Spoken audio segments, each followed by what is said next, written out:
Avant de commencer cet épisode, je tiens à m'excuser pour la qualité sonore qui malheureusement n'est pas à la hauteur. Un bug d'enregistrement a affecté le son, et c'est précisément pour éviter cela que la campagne KissKissBankBank est cruciale.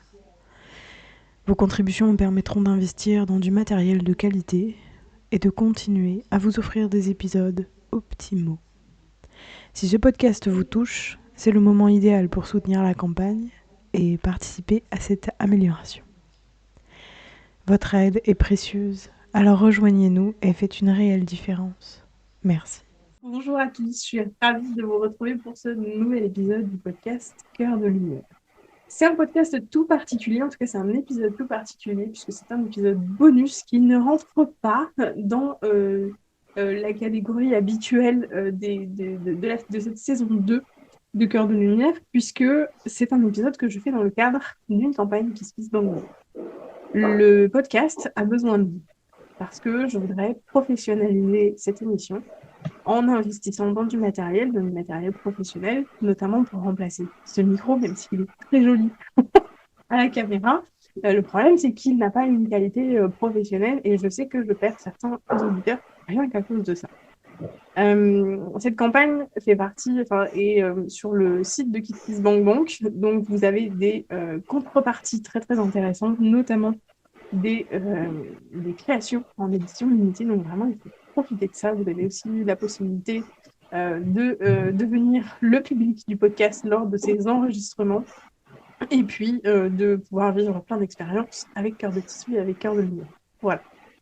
Aujourd'hui, c'est un podcast d'autant plus particulier puisqu'il s'intègre donc dans cette campagne KissKissBankBank, mais aussi dans la campagne d'Octobre Rose. Alors, Octobre Rose, pour ceux qui ne le savent pas, il y a des gens qui ne savent pas, surtout avec le dernier on sait jamais. C'est toujours bien de rappeler qu'Octobre Rose est le mois et le moment de l'année où on sensibilise au cancer du sein plus particulièrement. On fait des dépistages, on en parle, on débunk, on se pose plein de questions, voilà, en fait, c'est vraiment le moment pour en parler. Et c'est un podcast qui me tient à cœur puisque ceux qui me découvriraient maintenant avec cet épisode-là, j'ai perdu ma maman à cause de cette maladie-là. Donc c'est vraiment très très important pour moi. Et aujourd'hui, j'ai le plaisir d'accueillir quelqu'un qui va nous parler du réseau rose en Berry. Donc c'est extraordinaire parce que du coup, on va pouvoir un petit peu voir les coulisses de ce gros événement de l'année avec Laura André. Vous écoutez un épisode du podcast qui explore le deuil et la mort sous toutes les coutures.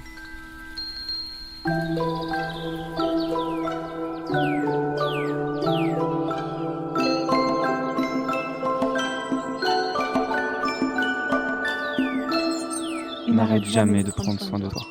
Bonjour Zoé, ça va? Merci. Merci de m'avoir conviée sur ton podcast que j'ai la joie de découvrir depuis quelques semaines maintenant. Merci.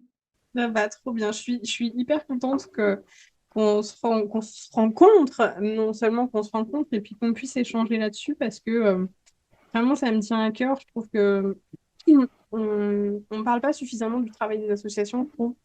Un petit peu des coulisses, un petit peu de ce qui se passe à l'intérieur, comment ça s'organise et qu'est-ce que vous faites concrètement.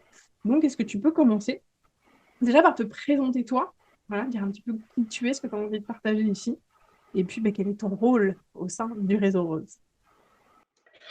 Alors oui, si je peux me présenter, moi je suis infirmière depuis plus de 10 ans maintenant. J'ai travaillé dans différents services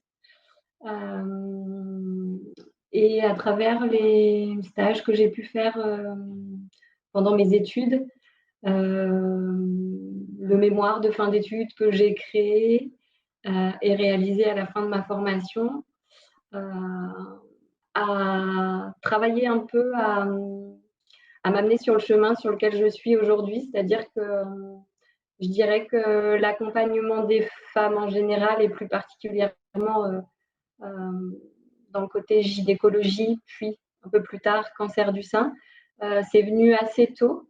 à travers des réflexions finalement qui m'ont accompagnée dans mon parcours, à travers les femmes que j'ai rencontrées, les patientes dans différents services. Voilà, il y a quelques années, en 2018, j'ai eu envie de réunir différents professionnels et de réfléchir ensemble à comment on pouvait améliorer finalement l'accompagnement des femmes atteintes d'un cancer du sein. Voilà. Et comment on pouvait les prendre en charge finalement en intégrant pas seulement un versant en particulier de leur parcours, mais vraiment essayer de leur proposer un accompagnement personnalisé et global. Donc, c'est un peu de cette réflexion-là qu'est né le réseau Rose. Donc, avec différents professionnels de santé, on a voulu créer ce réseau pour accompagner les patientes atteintes d'un cancer du sein, donc du dépistage jusqu'à l'après-traitement. L'objectif aujourd'hui, c'est vraiment de fluidifier, faciliter le parcours de soins des patientes, ce qui n'est pas toujours évident, et ça à travers un accompagnement personnalisé. Donc moi, mon rôle dans l'association, c'est vraiment un rôle de coordination, un peu central, dans le sens où je fais le lien finalement entre les patientes, les différents professionnels dont elles peuvent avoir besoin. Donc on a différentes missions, on va dire, différents axes, mais voilà, mon rôle à moi, c'est essentiellement celui-là dans le réseau. Ma question, c'est en fait, c'est quoi alors, le réseau? Est-ce que c'est une association? Est-ce que c'est un collectif? Est-ce que c'est peut-être une entreprise? Je ne sais même pas. Voilà, qu'est-ce qu'on peut dire de ce réseau Rose pour un petit peu voilà, comprendre un petit peu son fonctionnement, parce que du coup, tu dis que tu es coordinatrice, c'est quand même un mot assez précis qui sous-entend quand même une mission importante. Donc voilà, dis-moi un peu plus. Oui, effectivement, on parle de réseau, c'est comme ça en tout cas qu'on l'a intitulé, mais c'est véritablement voilà, une association sur le plan juridique, entre guillemets, qui regroupe effectivement différents professionnels de santé. Donc, on a des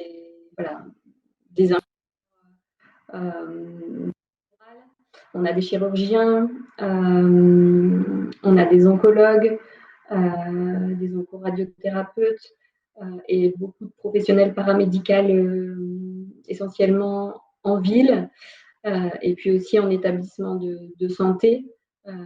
L'idée, c'est vraiment de travailler ensemble pour proposer l'accompagnement le plus adapté et personnalisé aux patientes. Donc, comme je disais tout à l'heure,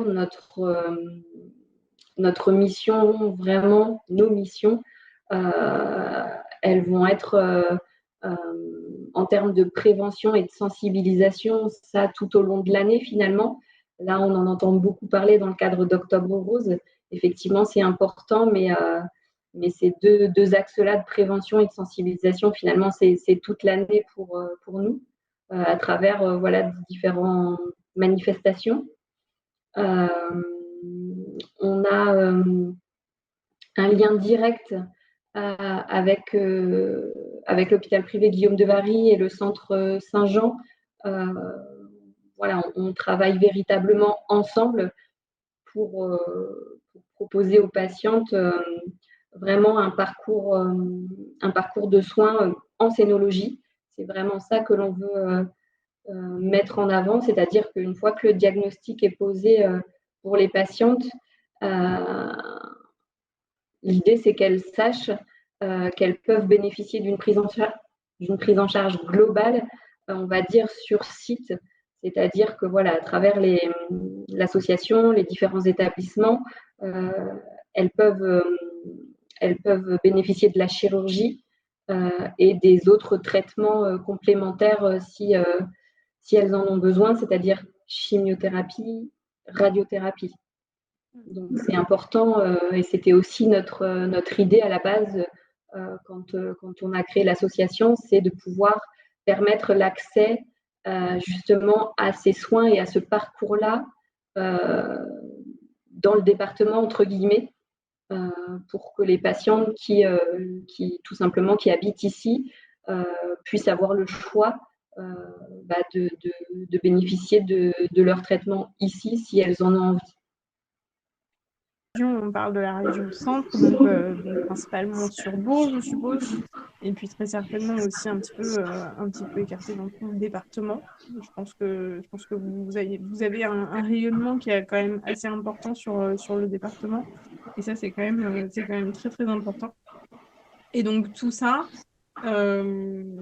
toi, ton rôle dans cette association, donc tu disais que tu es coordinatrice. Qu'est-ce que ça signifie d'être coordinatrice du réseau rose?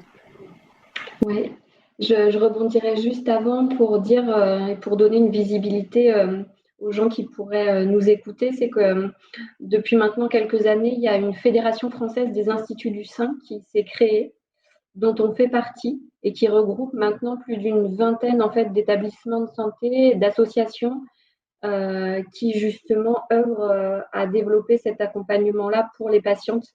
Donc c'est vraiment chouette de se dire que voilà, dans pas mal d'endroits en France, on peut bénéficier de ça. Et pour revenir à mon rôle à moi, du coup, au sein de l'association, c'est véritablement un rôle d'accompagnement.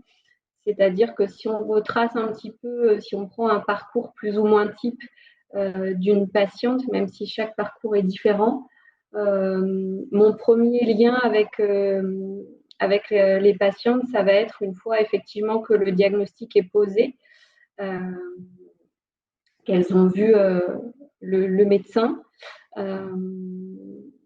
Moi, je les rencontre en hôpital de jour. Donc sur l'hôpital privé Guillaume de Vary, particulièrement, a été créée une journée préopératoire qui va permettre aux patientes de rencontrer différents professionnels de santé avant d'être opérées pour justement aborder la chirurgie le plus sereinement possible. Donc, moi, je coordonne cette journée-là où elle rencontre l'anesthésiste, le kiné, la psychologue. C'est des journées où elles peuvent être 3 à 4 patientes. Le midi, on se retrouve pour un repas thérapeutique. Et puis l'après-midi, elle revoit le chirurgien pour faire le point avec lui avant l'intervention. Oui. C'est déjà une journée qui permet d'identifier les besoins qu'elles vont avoir avant l'intervention et de pouvoir justement personnaliser davantage déjà leur parcours de soins en ayant identifié quelles étaient peut-être les problématiques les plus importantes pour elles. Et puis une fois que cette journée-là est faite, l'intervention pour celles qui sont opérées a lieu. Donc moi, je passe les voir sur le temps de l'hospitalisation. Et puis, passer cette étape-là, ça sera beaucoup de contacts téléphoniques. Donc, moi, je les appelle assez régulièrement à des points précis dans leur parcours. Et l'idée du réseau aussi, à la base, c'était de créer un numéro unique que les patientes puissent se joindre facilement. Elles tombent forcément sur moi. Et c'est valable aussi pour les professionnels de santé qui auraient besoin. Donc, voilà, on l'a voulu facile d'accès. Et du coup, effectivement, voilà, j'ai un rôle d'accompagnement qui passe beaucoup par des appels à différents moments de leur parcours de soins. Et puis, pour celles qui auront de la chimiothérapie ou de la radiothérapie, je passe aussi les voir voilà, pendant leur séance. Et cet accompagnement-là, il est toujours proposé à la patiente. Voilà. Chaque patiente a le choix de dire voilà, oui, moi j'en ai besoin, non, c'est pas pour moi. C'est important de pouvoir évidemment leur laisser le choix. Et puis l'accompagnement se poursuit jusqu'à 1 an après l'arrêt des traitements. Ça, c'est aussi quelque chose que l'on a voulu mettre en place parce qu'on s'est rendu compte finalement qu'à la fin des traitements en présentiel, entre guillemets, il y avait un petit peu alors je vais retraduire les mots des patientes que j'ai écoutées. C'était vraiment une sensation un peu paradoxale de se dire ok, les traitements sont finis et c'est quand même un soulagement. Mais à la fois, quand elles entendent que leur prochain rendez-vous de suivi est dans 6 mois, parfois un peu moins, il y a quand même ce sentiment-là de... Certaines m'ont parlé un peu d'abandon, du sentiment d'abandon, ou en tout cas un peu de vide. Donc c'était important pour nous aussi de pouvoir rester en contact pendant cette période-là justement et de pouvoir les accompagner dans leur suivi. Oui, ça me parle effectivement. C'est vrai que quand on a vécu un traitement un peu lourd, difficile, peut-être aussi avec une opération, voire plusieurs, parce que, alors, il faudrait que je rebondisse aussi là-dessus après. Mais c'est vrai que d'un coup, quand on a des visiteurs plusieurs fois par semaine, que ce soit, peu importe, hein, effectivement, il y a la chimio, mais il y a aussi tout ce qui est à côté, et tous les visites chez le médecin, à la pharmacie, etc., ça devient un quotidien. Ça devient un quotidien qui, en plus, est parfois difficile à accepter et qui nécessite un vrai suivi, un vrai soutien mental, psychologique, émotionnel. Mais effectivement, quand d'un coup ça s'arrête, oui, je comprends évidemment qu'il y ait un peu un sentiment d'abandon parce que d'un coup, on était très, très, très, très suivis, très, très surveillés, très médicalisés, très médicamentés aussi potentiellement. Et d'un coup, pouf, il n'y a plus rien. Donc ça, effectivement, oui, je suis pas étonnée que tu partages ça. Et, euh, et du coup, je voulais rebondir sur la chirurgie parce que du coup, tu as laissé entendre que potentiellement, les chirurgies ne seraient pas toujours conseillées ou toujours réalisées dès un dépistage. Alors effectivement, ça c'est quelque chose sur laquelle j'insiste beaucoup, c'est que vraiment chaque parcours de soins est personnalisé en fonction d'énormément de caractéristiques pour les patientes et en fonction effectivement de pas mal de choses d'ordre médical, on va dire. Les traitements, que ce soit radiothérapie, chimiothérapie, chirurgie, vont intervenir dans un certain ordre, entre guillemets, et pas, voilà, chaque patiente ne va pas bénéficier de chaque traitement non plus. Mais pour la chirurgie, voilà, c'est clairement quand même une majorité de femmes qui vont être opérées. Et c'est un moment qui est quand même, encore une fois, pour avoir recueilli leur témoignage, un moment important pour elles, que ce soit des patientes qui soient opérées d'une tumorectomie ou d'une mastectomie.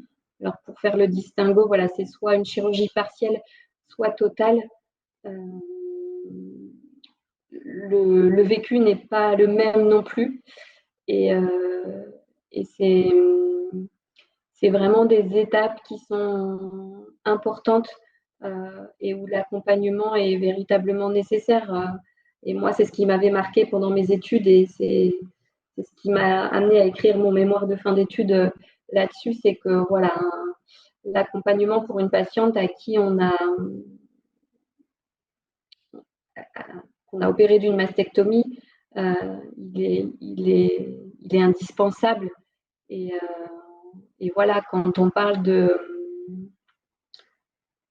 prise en charge, c'est vraiment important de pouvoir accompagner ces moments-là, que ce soit la première réflexion du pansement, par exemple, voilà, de pouvoir accompagner les patientes à ce moment-là, de leur laisser le choix de regarder tout simplement, de leur poser la question de si elles sont prêtes et de leur laisser le choix. Voilà, il y a beaucoup de choses à prendre en compte dans cette chirurgie-là qui est loin d'être anodine et qui requiert pour nous un accompagnement indispensable par rapport à une autre chirurgie, évidemment. Oui, tu me diras la difficulté avec le cancer du sein, en tout cas quand ça touche vraiment la poitrine et particulièrement des femmes, c'est que ça touche aussi à une partie de leur féminité, une partie aussi de leur identité, c'est un peu, c'est peut-être un petit peu extrapolé, mais il y a quelque chose un peu de cet ordre-là il me manque un membre qui m'empêche pas de vivre effectivement, mais qui touche quand même à la forme de mon corps et potentiellement aussi au rapport que je vais avoir avec les autres. Donc effectivement, je pense que ce changement-là, il est très très intense, il est très violent en plus, parce que c'est vrai que en plus, ça laisse des cicatrices qui sont très visibles et qui sont parfois assez impressionnantes. Et du coup, j'aimerais bien poser la question, parce que le sujet du podcast est quand même la mort et le deuil. Est-ce que tu perçois une forme de deuil chez ces patientes-là qui, du coup, font face à un parcours qui est intense, qui est difficile, qui est violent, qui est très médical et qui, en plus, est potentiellement très douloureux, autant dans l'émotionnel que physiquement? Ouais, il y a cette notion de deuil qui arrive, alors peut-être le deuil de la santé, peut-être le deuil effectivement du corps d'avant et de ce nouveau corps qui arrive et qui doit du coup être réapprivoisé en fait. Oui, avant de te répondre, je tiens juste à préciser que le cancer du sein, ça touche aussi les hommes, même si c'est évidemment une minorité, entre guillemets, mais c'est important de le rappeler. Et c'est certain que pour la femme, voilà, la poitrine reste voilà, une partie de soi à part entière et un symbole de féminité, quoi qu'on en dise, quelle que soit l'importance que l'on y consacre. Mais oui, je pense que la notion de elle est sans doute dans l'esprit de certaines patientes. J'ai pas souvent eu ce témoignage-là, en tout cas, ce terme n'est pas forcément repris, ou alors peut-être que certaines n'osent pas non plus en parler. Mais je crois que voilà, c'est avant tout cette étape de la maladie finalement qui revient le plus souvent. Et je trouve pour les accompagner un certain temps qu'il y a un avant et un après. Et ça, c'est mon ressenti, mais c'est aussi ce qu'elles peuvent m'exprimer à travers leur parcours. Donc, il y a malgré tout forcément sans doute cette notion de deuil. Alors, je dirais pas de leur vie d'avant parce que la vie reste la même, mais en tout cas, ça questionne beaucoup les patientes sur leur vie en général, et parfois il y a des choses qui changent suite à ça, que ce soit personnellement, professionnellement. En tout cas, ça amène des réflexions et souvent il y a effectivement des évolutions suite à ce parcours de soins finalement. L'habitude de dire que le deuil, c'est pas nécessairement un processus qu'on va enclencher de façon très naturelle parce qu'il va y avoir un décès ou parce qu'on est confronté voilà, à la mort, mais c'est surtout un processus qui va se déclencher face à un gros changement. Et c'est pour ça que je te pose la question, parce que c'est vrai qu'on parle très peu de cette notion de deuil quand notre corps change, quand on est malade, quand on a un changement de vie qui en plus, là, dans le cas d'un cancer, puis effectivement, tu l'as dit, changer des choses au niveau professionnel. Il y a certaines périodes où on va plus pouvoir travailler, où on va plus pouvoir aussi faire les mêmes choses. Parce que voilà, on parle de mi-temps thérapeutique, effectivement, mais c'est pas toujours possible dans certains métiers, hélas. Donc c'est vrai que pour moi, il y a quand même cette notion qui est assez importante, même si elle n'est pas nommée. Tu le dis, tu vois, en fait, tu nommes le deuil sans dire que c'est du deuil. Sinon, il y a un changement parce qu'il y a tout ce qui se passe dans le corps de la femme, dans son évolution, dans son parcours de soins, et puis dans tout ce que ça implique, puisque ça c'est pareil, on en parle pas tant que ça, je trouve. L'impact de ce cancer-là, qu'est-ce que ça fait sur une vie? Parce qu'on parle très souvent effectivement du corps physique. Ok, oui, il y a une mastectomie, il y a une tumorectomie. Faut mettre les sons dans le bon ordre. Et oui, d'accord, mais ok, qu'est-ce que ça. On a une vague idée quand même de ce que ça implique au terme médical, en termes de voilà, d'opération, de chimiothérapie, etc., etc. On a une vision assez claire. Enfin, voilà, on a quand même, on sait à peu près ce que c'est. Mais on parle très peu en fait de l'impact psychologique de devoir notamment porter un cathéter. Un cathéter, c'est, tu me corriges si je me trompe, c'est cet appareil qu'on va mettre sous la peau pour pouvoir injecter la chimiothérapie en fait, de façon régulière sans abîmer la peau. En fait, pour moi, c'est l'objectif un peu de, voilà, on a en fait juste un petit morceau de tuyau, je crois, qui sort de la peau, qui est sous un pansement. Il y en a qui l'ont, il y en a qui ne l'ont pas, mais c'est un dispositif médical qui est imposant, qui est en plus parfois très gênant, qui se voit en plus quand on s'habille, particulièrement l'été. Donc en fait, il y a effectivement ce rapport au corps, ce rapport au médical, mais l'impact psychologique, eh ben, il est quand même très très important et on en parle très peu. Oui, ça c'est certain. Il y a vraiment,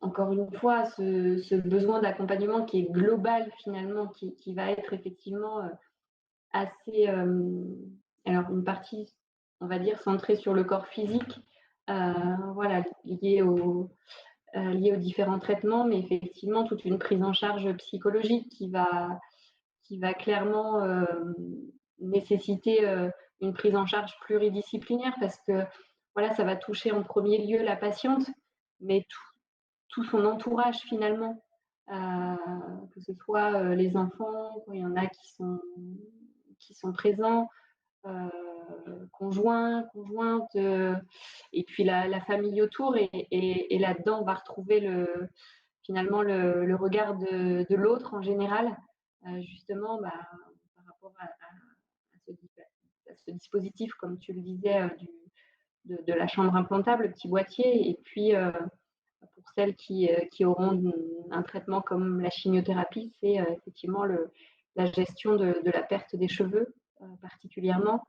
Et c'est pour ça que quand je parle de prise en charge pluridisciplinaire, elle est vraiment indispensable. Et nous, on essaye de travailler vraiment avec différents acteurs qui sont des professionnels de ville, entre guillemets, pour justement orienter les patientes vers des professionnels qui sont spécialisés, qui sont formés à accompagner justement ces patientes. Et ça passe par effectivement des prothésistes capillaires dans ce cadre-là. Ça passe par des pharmaciens pour tout ce qui est lingerie post-opératoire, jusqu'aux kinés qui sont formés. Donc voilà, c'est important de pouvoir offrir un peu ce panel-là aux patientes et les orienter au mieux vers ces différents professionnels de santé. Et c'est aussi pour ça qu'on a voulu mettre en place avec le réseau différents ateliers, différentes activités, qu'elles leur soient proposées, encore une fois, pour essayer de les accompagner au mieux. Et voilà, on essaye de varier et de faire évoluer justement ces différents ateliers depuis la création du réseau. On a eu entre autres des ateliers alimentation santé, des ateliers soins esthétiques justement. Et puis cette année, on a mis en place des ateliers de sophrologie, des ateliers de relaxation sonore. Et on a 2 activités physiques qui sont l'aviron et le pilate, qui sont 2 activités reconnues pour leurs bienfaits pour les femmes opérées d'un cancer du sein. Donc, c'est des activités, j'insiste sur le terme adapté, C'est-à-dire que c'est des professionnels, voilà, encore une fois, qui sont formés et qui proposent des cours adaptés. Aujourd'hui, l'activité physique est reconnue scientifiquement. Voilà, il y a des chiffres qui sont assez significatifs sur l'importance, que ce soit en termes de prévention, mais aussi pour tous les patients qui seraient en soins, tout simplement. Voilà, avec des bienfaits ouais, vraiment reconnus. Donc, c'est un versant sur lequel on veut mettre l'accent aussi pour pouvoir le proposer aux patientes. Et je trouve que justement, particulièrement dans le cancer du sein, euh, de parler du corps, des bienfaits sur son corps et de pouvoir, à travers une pratique, réinvestir peut-être leur corps après une chirurgie, voilà, après des mois de traitement, c'est vraiment intéressant. Et, euh, et je les incite avant tout à choisir quelque chose qui leur fait envie, parce que ça passe par là, mais vraiment de rester dans le mouvement.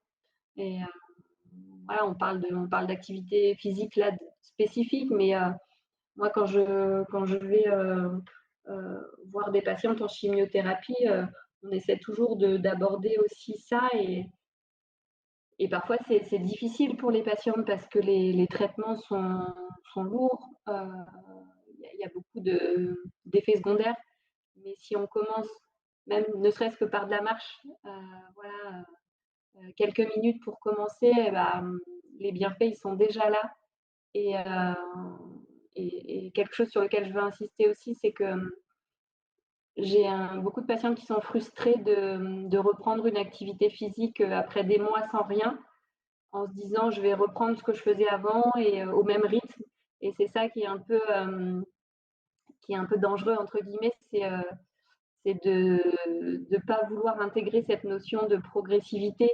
Voilà, s'il n'y a pas eu d'activité pendant des mois, forcément, il ne faut pas demander à son corps quelque chose d'impossible. Donc vraiment de reprendre progressivement petit à petit, ça permet aussi aux patients de se dire ok, je suis capable d'en faire un petit peu plus chaque semaine. Et du coup, c'est valorisant et voilà, c'est chouette de reprendre comme ça pour pouvoir garder une activité après sur le long terme.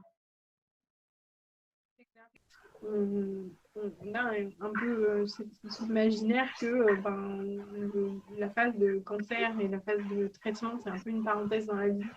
Et qu'une fois que c'est terminé, on peut reprendre tout comme c'était avant. Non.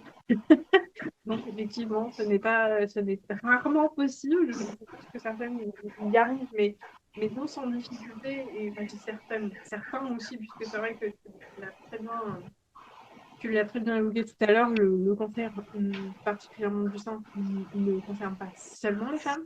C'est vraiment important de bien insister là-dessus. C'est une des raisons aussi pour lesquelles j'avais du mal encore à m'intégrer dans Docteur Rose depuis le décès de ma maman, c'est que voilà, on dit plein de choses, mais on oublie énormément qui sont tout aussi importantes que ce dont on parle là aujourd'hui.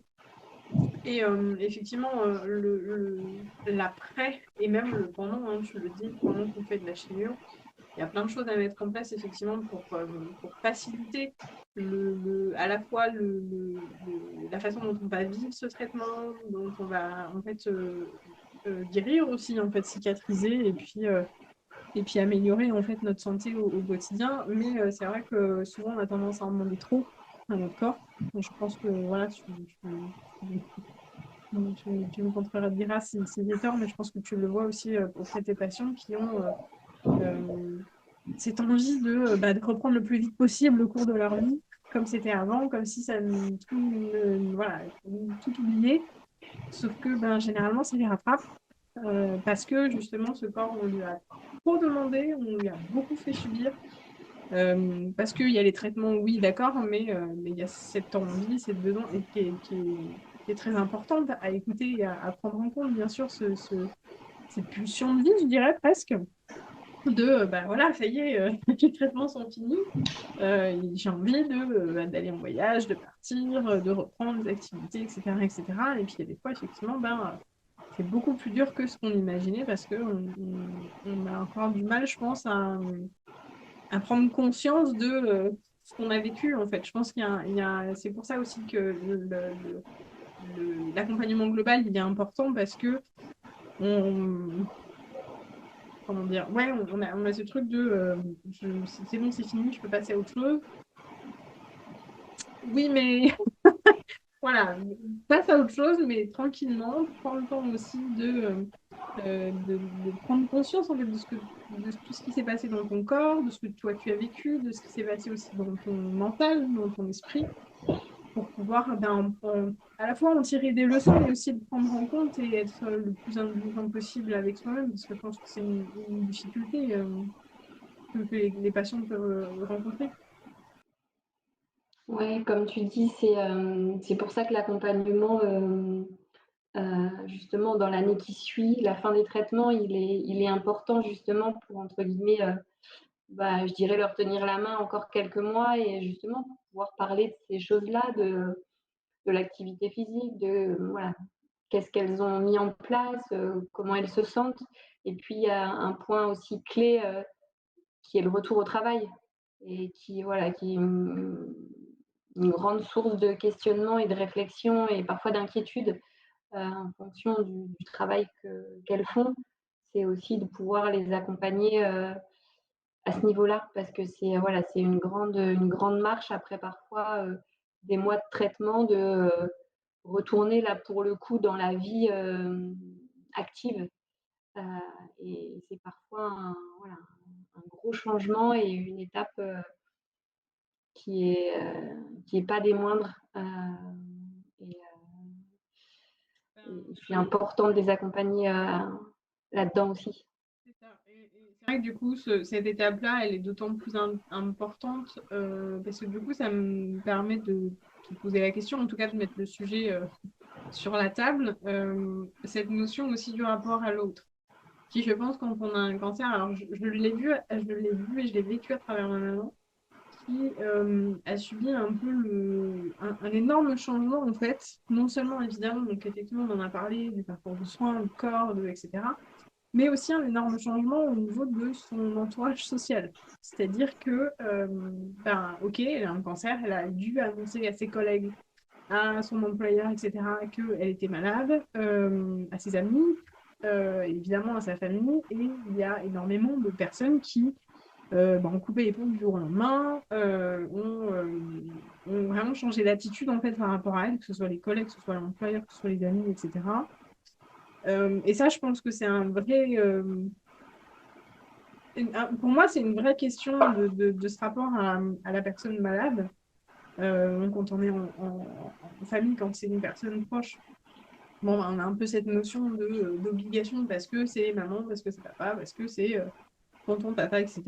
Sauf que quand c'est des amis, souvent c'est difficile, quand c'est des collègues, c'est difficile et notre comportement il change alors que c'est, en tout cas à mon sens, quelque chose qui peut aggraver en fait la situation du malade, de la personne, parce que ça va la mettre encore plus en difficulté d'un point de vue social, d'un point de vue émotionnel, d'un point de vue mental. Et donc, rendre encore plus difficile, donc c'est effectivement cette étape de reprise du travail, mais globalement, en fait, l'entièreté du parcours. Oui, ça, c'est vraiment un versant important et où, en général, voilà, j'ai beaucoup d'échanges avec les patientes, particulièrement par rapport à l'annonce dans un premier temps, où effectivement, il y a déjà, pour la patiente, d'arriver à gérer ce moment-là. Déjà, voilà, comment elles le vivent. On parlait de deuil tout à l'heure. Voilà, elle passe par toutes les étapes, finalement. Qui sont similaires et l'entourage, moi j'échange beaucoup avec elles justement, pas forcément pour entrer dans leur intimité, mais pour savoir justement autour d'elles quelles sont les ressources qu'elles peuvent avoir sur qui elles peuvent se reposer, entre guillemets, quels échanges elles peuvent avoir sur la maladie, sur leur parcours. Et ça donne quand même une indication aussi sur parfois comment elles vont vivre ce parcours-là. Il y a une grosse différence entre une patiente seule qui n'aurait pas d'enfant, pas de famille autour d'elle et quelqu'un avec qui aura du soutien, que ce soit socialement, amicalement, au niveau familial.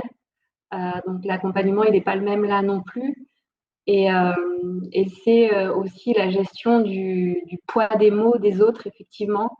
Alors parfois, c'est pas mal intentionné, mais il y a des mots qui vont rester plus que d'autres dans l'esprit des patientes.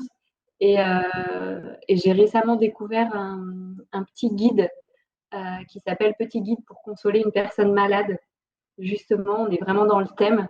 Les choses à ne pas dire, les gestes et attentions qui font du bien. Et c'est une petite brochure qui a été réalisée par la créatrice du podcast Naître princesse, devenir guerrière. Donc voilà, je vous invite pour ceux qui sont curieux à aller le feuilleter. Nous, on l'a depuis quelques semaines et du coup, c'est un petit quelque chose que je laisse à disposition dans le petit salon des patients que l'on a pour qu'ils puissent effectivement se servir de ça. On a pas mal de documentation et c'est vrai qu'il y a parfois des outils comme ça à vulgariser davantage pour effectivement pouvoir aider pour le coup les aidants. Et c'est un vrai sujet parce que j'ai récemment une patiente qui m'a dit avec qui on a eu cet échange-là, qui m'a dit nous, on est pris en charge, voilà, on est accompagnés. Mais les aidants qui sont à la maison, qui les accompagnent eux à traverser aussi cette épreuve-là. Et j'ai trouvé ça vraiment, ça m'a beaucoup questionnée et ça a remis en question pas mal de choses parce que c'est vrai, voilà, qu'est-ce qu'on peut faire pour justement accompagner les aidants et on aimerait beaucoup créer des groupes de parole pour avoir des temps d'échange, pourquoi pas patientes, aidants, essayer de pouvoir parler plus librement, tout simplement. Donc voilà, il y a des choses qui sont mises en place et puis encore plein de choses à créer, je pense, pour encore améliorer cet accompagnement-là. Et l'entourage proche et c'est le soutien de ces personnes qui vont vivre un parcours difficile. Et cette question des aidants, je pense qu'elle est effectivement très très importante parce que, après, là pour le coup, je pense que je suis un peu. Je suis trop engagée. J'ai vécu, j'ai été d'être aidante et j'ai pu voir un peu ce que c'était et ce que ça impliquait, puisque ça a forcément eu un impact sur ma vie, sur mon quotidien, sur mon mental, sur ma santé, globalement, on ne va pas se mentir, la santé physique autant que la santé mentale, on a pris un coup parce que ça demande de l'investissement, ça demande du temps, ça demande aussi de parfois devoir rester le plus calme possible, le plus serein possible quand on nous annonce des dingueries, quand on vit des choses auxquelles on ne s'attendait pas en plus, parce que du coup, c'est vrai qu'il y a des choses où, comme c'est quelque chose qu'on ne parle pas, la maladie et ses implications, que ce soit physiques ou mentales, il y a des fois on ne s'attend pas du tout à ça, on s'attend, voilà, et puis en plus on découvre aussi un peu de la personne, parce que la personne va changer à cause de la douleur, à cause de la peur, à cause de ces nouvelles façons de se vêtir, par exemple le foulard, etc., ça change, ça change énormément, et forcément, effectivement, ça a un impact sur les dents, sur l'accompagnant et sur tout son entourage. Et c'est vrai qu'en tant qu'aidant, on ne sait pas. On ne sait pas à qui on peut poser des questions. On ne sait pas si on a le droit de prendre un rendez-vous avec son collègue pour lui poser des questions, par exemple. Et en plus, on se sent pas légitime parce que c'est un médecin qui a en plus très certainement d'autres patients, Aujourd'hui, c'est vrai qu'on a cette notion d'univers médical qui est quand même en souffrance. On parle beaucoup de sous-effectifs, de lits manquants, etc., etc. Donc, on a encore plus de scrupules à aller voir les professionnels de la santé pour leur poser nos questions, etc. Donc, c'est vrai qu'on est très seul.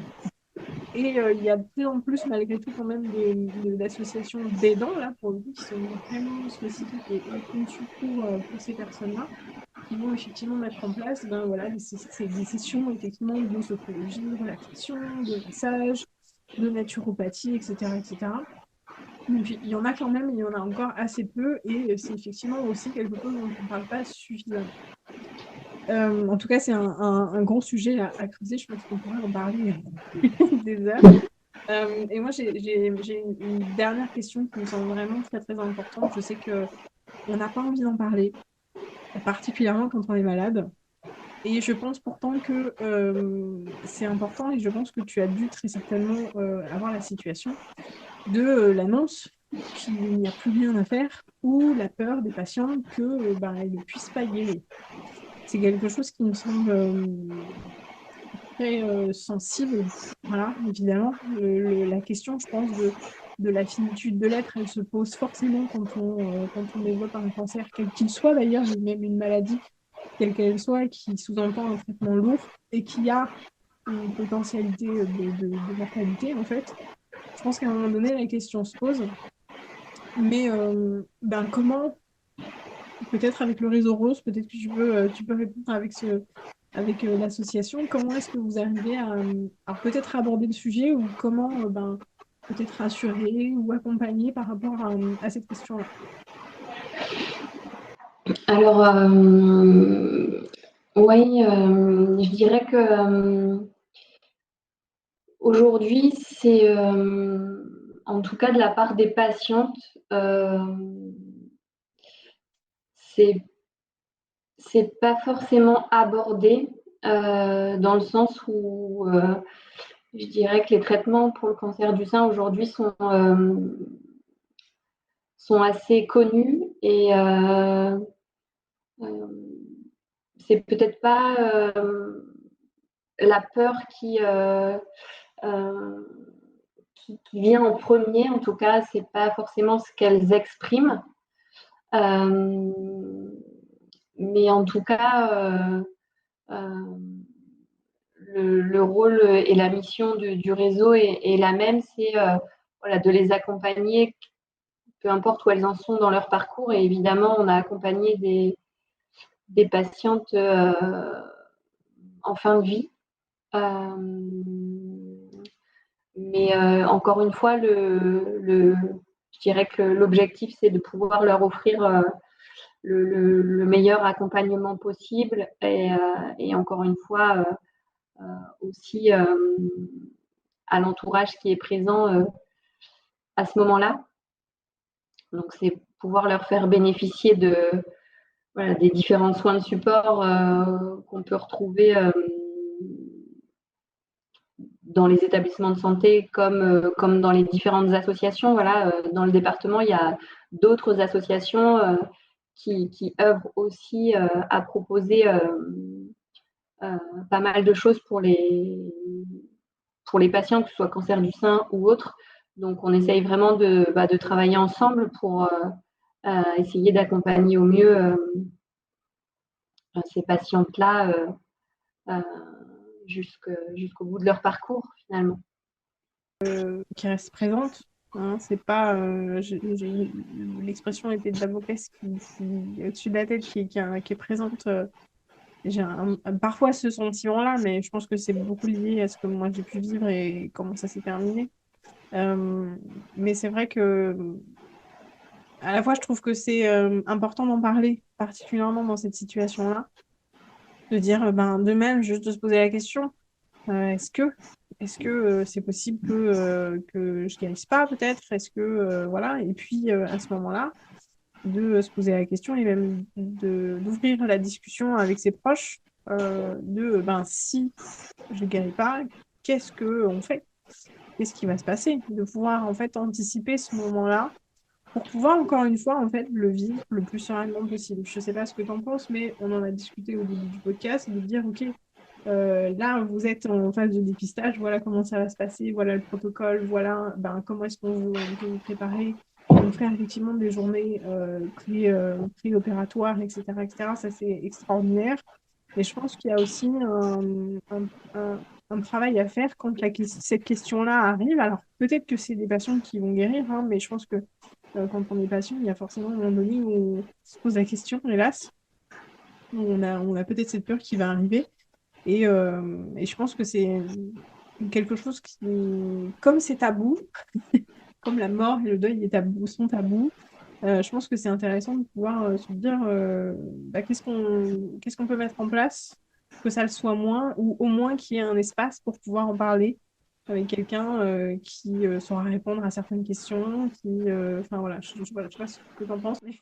Ouais, je partage complètement. Et encore une fois, c'est l'importance de la communication. Aujourd'hui, on parle maintenant depuis quelques années et c'est un document qui est obligatoire à remplir. Ça va peut-être pas parler à tout le monde, mais on parle de directive anticipée. Ça, c'est valable pour toi et moi, pour vraiment tout le monde, de pouvoir exprimer et mettre sur papier voilà, ce qu'on veut, ce qu'on veut pas, tout ce qui est relatif à la fin de vie, en fait. Et je pense qu'il y a énormément de travail à faire encore là-dessus pour effectivement ouvrir plus facilement et plus librement des espaces où effectivement les patients pourraient en discuter avec des soignants, avec des professionnels de santé, et ne pas avoir, ne pas avoir peur. Je pense que ça fait forcément peur à beaucoup de monde, mais en tout cas de se dire, comme tu le disais, sans doute que mieux c'est préparé et mieux c'est vécu. Et ça j'en suis persuadée. Et on est peut-être dans une société où de parler de ça, ça fait peur. Mais je pense qu'il y a des choses à faire là-dessus, à travailler pour justement en parler plus librement et peut-être pour pouvoir vivre les choses, euh, on va dire, moins difficilement quand le moment arrive finalement. Exactement. Oui, tout à fait. C'est un peu l'objectif du cœur de lumière. Mm. Exactement. Et puis, il n'y a pas que moi, évidemment, qui parle de ça. Je pense que le réseau rose, il joue énormément aussi, même si votre principale mission, c'est quand même le soin et l'accompagnement des personnes malades. Il y a aussi, je pense, cette question-là qui vient et qui est un peu intégrée, en fait, à votre sujet pour moi. Donc c'est vraiment important. Je veux bien juste que tu nous partages un dernier mot sur ces fameuses directives anticipées, parce que je pense que très peu le savent, mais effectivement, on peut tous, tu l'as dit, toi, moi et tous les auditeurs qui nous écoutent, on peut déjà, dès maintenant, remplir ce fameux papier qui est officiel. Donc, est-ce que peut-être tu peux expliquer en quoi ça consiste, comment est-ce qu'on le remplit, à qui on le donne? Effectivement, les directives anticipées, c'est un document, un formulaire que tout le monde peut remplir. Il y a le modèle, un modèle de lettre qui est sur le site servicepublic.fr et qui en fait va résumer entre guillemets les volontés de toute personne qui sont relatives à la fin de vie. C'est-à-dire si à un moment donné vous n'êtes plus en capacité d'exprimer ces volontés-là, et il y a cette trace écrite via ces directives anticipées qui restent et qui sont effectivement les souhaits liés à la fin de vie. Donc, depuis quelques années maintenant, on encourage les gens à les exprimer, entre guillemets, à l'avance, euh, puisque voilà, chacun peut être touché à un moment donné sans, sans, sans, sans, sans avoir été prévenu, enfin voilà, un accident ou autre. Finalement, c'est un document qui va aider les médecins, le moment venu, à prendre en compte vos décisions sur les soins à donner. Donc, c'est vraiment voilà, c'est un document qui est très important. Et voilà, on parle de plus en plus de projets de loi sur la fin de vie, etc. Ça passe déjà par là. Et puis, après par autre chose, mais en tout cas, ça, c'est quelque chose dont on peut être acteur. Donc, voilà, c'est important. Voilà. Vous pouvez faire des recherches sur Internet, c'est très bien expliqué et vous pouvez facilement avoir accès au formulaire pour ceux qui veulent le remplir. Et puis en faire part à ses proches, voilà. Savoir qu'il existe, c'est important. Et finalement, voilà, exprimer d'avance si vous n'êtes pas en capacité de dire ce que vous voulez, ce que vous ne voulez pas. Moi, ce sera écrit quelque part et quelqu'un saura. Et en fait, c'est le document qui prouvera que, par exemple, vous ne voulez pas d'acharnement thérapeutique, vous ne voulez pas être réanimé, vous ne voulez pas ceci, vous ne voulez pas cela, et au contraire, vous voulez certaines choses particulières en cas de situation extrême. Je tâcherai de vous mettre les liens dans la description du podcast. Donc les liens effectivement de ce document directif anticipé que vous pouvez télécharger, remplir et puis voilà comment s'en servir de ce document. Je vous mettrai aussi, en tout cas je tâcherai de trouver aussi une référence du document dont tu nous as parlé, Laura, comment consoler une personne malade. Voilà, comme ça vous aurez toutes les infos. Et évidemment, je mettrai dans la description comment contacter, alors peut-être pas Laura, mais au moins le réseau Rose pour pouvoir être aidé, pour voir quel accompagnement le réseau Rose peut proposer ou peut vous proposer. Et puis peut-être au moins pour répondre à vos questions. Voilà. Je te remercie Laura, vraiment. J'ai passé un temps très très intéressant et très précieux. J'espère que cet épisode aura plu à tout le monde et vous aura permis au moins de pouvoir ouvrir un petit peu le débat là-dessus et puis de pouvoir en parler. En fait, l'Octobre Rose, effectivement, on l'a dit, c'est qu'un prétexte. Le dépistage, c'est toute l'année. C'est pas que pour les filles. Et puis ouais, tout simplement, faites attention à vous. Est-ce que Laura, tu as envie de partager un dernier petit mot, un dernier petit message que tu as envie de faire passer par là? Merci à toi d'avoir mis un peu plus la lumière sur la lutte contre le cancer du sein. Et comme tu le dis, on en profite entre guillemets pour en parler dans le cadre d'Octobre Rose, mais c'est toute l'année et c'est important. Voilà, et merci à toi et bravo pour ton podcast. Merci beaucoup, Laura. Merci.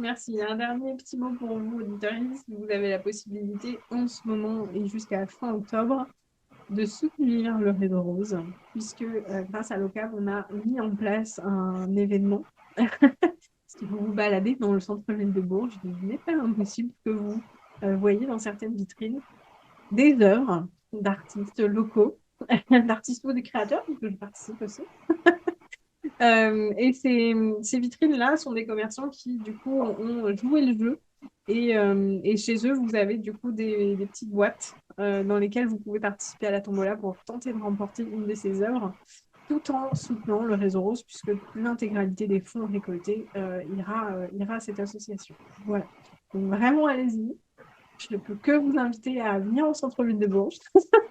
Je vous invite aussi en plus à venir me faire un petit coucou puisque je suis en ce moment et jusqu'au 23 novembre en exposition. J'expose mes créations dans la boutique éphémère Le Spot à la Icône Bourges. Donc vraiment profitez. C'est aussi l'occasion de pouvoir venir discuter ensemble. Voilà, si vous avez envie de faire des hommages sexy, si vous avez juste tout simplement besoin ou envie de me rencontrer, ce sera avec très très grand plaisir. Et puis comme d'habitude, en attendant, n'arrêtez jamais de prendre soin de vous. Merci de ton écoute. Pense à partager et à noter cet épisode.